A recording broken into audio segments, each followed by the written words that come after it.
Hai semuanya, balik lagi di channel aku sama aku, Ika. Gimana kabarnya kalian hari ini? Udah 1 bulan aku nggak upload ya. Banyak banget hal-hal yang terjadi dalam 1 bulan terakhir ini. Aku kena corona lagi. Itu bisa dibilang corona yang keempat kalinya. Jadi sering banget ya aku kena corona. Intermezzo aja.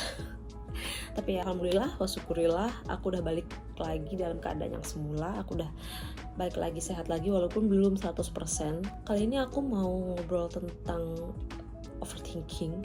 Oh ya, disclaimer dulu. Aku di sini bukan psikolog dan juga bukan psikiater, tapi anggap aja aku teman curhat kalian. Karena aku juga ingin berbagi hal-hal tersebut dari sudut pandang aku. Dimana kalian juga bisa diskusi di kolom komentar. Hal-hal apa sih yang bikin kalian itu overthinking?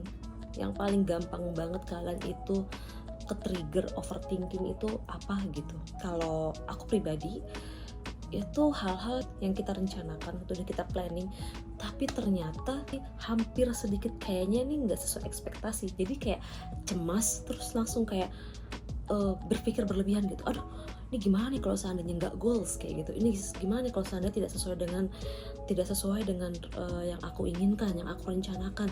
Aduh, aku harus siapin plan B, plan C dan sebagainya. Itu capek banget nggak sih rasanya? Aku pribadi juga ngerasa emang capek banget ya. Pasti kalian juga tahu rasanya buat orang yang punya kecemasan, anxiety, ataupun setelahnya pun menjadi kayak frustasi yang dimana gimana kalau seandainya nggak sesuai dengan ekspektasi kita gitu.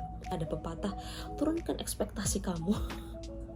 Kalau kalian familiar dengan itu, satu usaha, berdoa, dan sisanya serahkan sama yang di atas. Even yes, itu juga benar. Walaupun sepertinya itu sesuatu yang agak sulit karena kita sudah dewasa ya, dan dimana kita itu sudah terbiasa dengan pola yang kita adaptasi dari kita masih kecil. Kayak misalkan kita dari kecil itu terbiasa dengan kita harus perfeksionis gitu. Entah kita dituntut oleh orang tua kita sebelumnya atau memang kitanya sendiri yang ambisius gitu. Aku harus jadi ranking 1 untuk contohnya. Aku harus bisa project ini, aku harus deal malam ini juga dan sebagainya. Emang capek banget, itu nguras energi banget. Tapi aku suka di sisi positifnya yaitu optimis. Nggak semuanya hal itu buruk, termotivasi untuk melakukan hal tersebut gimana agar targetnya tercapai. Cuman ada hal yang kurang baiknya jika ekspektasinya itu tidak sesuai dengan harapan. Kita bisa aja mengeluarkan reaksi-reaksi yang salah satunya overthinking tadi, dan juga anxiety, cemas kan. Lalu juga jadinya tantrum, ada yang tantrum kayak gitu. Menurut kalian itu perlu nggak sih overthinking, tantrum, dan hal-hal sebagainya jika hal-hal yang kalian sudah usahakan itu tidak sesuai dengan ekspektasi kalian? Komennya di kolom bawah ya. Selama aku waktu corona itu istirahat di rumah juga, jadi ada hal-hal yang dimana kayak jadi overthinking juga. Jujur capek, padahal istirahat tapi kepala itu kayak cak itu kayak berisik banget. Untuk ngestopin itu agak sulit, sampai pada akhirnya aku pernah baca di mana artikelnya itu katakan overthinking itu tidak bisa 100% dihilangkan, tapi bisa dikurangi dengan cara kita salurkan ke hal-hal yang lebih berguna gitu. Contohnya, aku banyak pikiran gini, gimana kalau terus kita alihkan ke hal-hal yang lebih berguna. Contohnya masak, hari ini mau makan spaghetti, siapin dulu kan, kayak kita fokus mulai menyiapkan bahan-bahan untuk membuat spaghetti carbonara itu tadi, spagettinya, bumbunya, atau cara masaknya gitu kan. Nah, akhirnya udah jadi spaghetti carbonara, terus kita makan. Secara nggak langsung untuk sepersekian menit kamu mengurangi overthinking kamu. Kalau nggak setuju juga boleh komen di bawah kenapa, dan kalau setuju kenapa. Saat aku overthinking juga itu yang aku lakukan. Tapi di saat overthinkingnya parah, kayak udah kayak burn out, sampai kita bahkan overwhelmed, kita kayak kewalahan, aku mau kasih sedikit cara. Pertama, kita sadari kita tuh lagi hidup di saat ini loh. Aku lagi ada di tanggal 8 Desember 2025, hari Senin. Kita coba bawa pikiran kita ke situ dulu. Kita lihat benda di sekeliling kita. Aku di rumah, oh lampunya warnanya putih kayak gitu. Oh, ada gelas nih isinya air. Dipegang aja. Balik lagi yang ketiga, cium aroma sekitar kita. Misalkan apakah air itu ada aromanya gitu, enggak kan.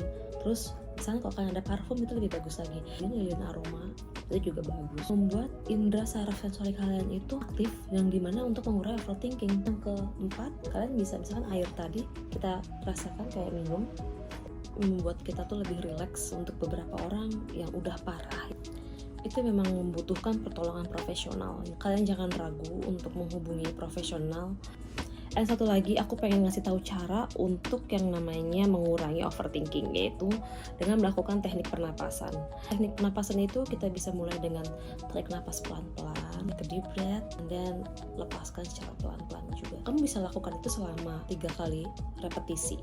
Usahakan matanya itu ditutup, jadi kalian tuh bisa lebih rileks lagi. Itu sangat membantu kalau kamu itu lakukannya itu sebelum tidur. Sebisa mungkin off dari yang namanya handphone, playing game or everything.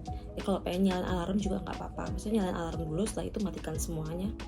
Terus dalam lampu keadaan gelap, bisa didukung juga kalau kalian punya lilin aroma, menaikkan mood kamu sebelum tidur. Dan tentu saja kalian juga bisa berdoa sesuai dengan kepercayaan masing-masing, yang juga bisa membuat hati tenang, itu juga bisa digunakan juga. Lalu ada juga cara yang lainnya, yaitu journaling. Kayak misalkan aku punya contoh, aku juga punya buku journaling yang dimana ini selalu aku tulis kalau misalkan aku itu dalam keadaan lagi overthinking, kayak kenapa aku overthinking kayak gitu. Terus aku jelasin, aku jabarkan, misalkan karena besok mau presentasi gitu, aku punya plan A, B, C, terus khawatir kalau seandainya A tidak berjalan gimana, apa yang membuat overthinking itu. Kalau aku pribadi, aku jabarkan semua di sini di buku journaling aku sendiri, yang nantinya itu bisa membantu lebih rileks lagi. Kalau di aku itu sangat membantu, semoga di kalian juga membantu. Aku pribadi kayak misalkan aku tulis gitu journalingnya gitu, ini aku tulis sendiri. Iya, ini journaling aku kemarin kayak gitu. Jadi ini untuk kebantu banget untuk kalian itu mengurangi yang namanya overthinking. Segitu aja kalau dari POV aku untuk mengatasi yang namanya si overthinking itu gitu, karena itu lumayan mengganggu banget kan ya, untuk teman-teman juga, pelajar juga. Kita juga belajar bareng-bareng di sini. Kalau kalian punya pendapat kalian sendiri tentang kalau cara aku sih biar gak overthinking begini kak, begini gitu, it's okay. Silahkan tulis di kolom komentar di bawah ya. Aku selalu menunggu ide-ide cemerlang dari kalian juga, dan juga opini dari kalian. Tidak menutup kemungkinan untuk kita terus bisa berkoneksi satu sama lain. Ingat, kalian gak sendirian ya. Kalian dicintai, kalian layak dicintai, kalian punya tujuan kenapa kalian masih berada di sini. Aku sangat bangga kalian karena kalian sudah mau bertahan sampai sejauh ini. Sampai jumpa lagi di kesempatan selanjutnya. Bye.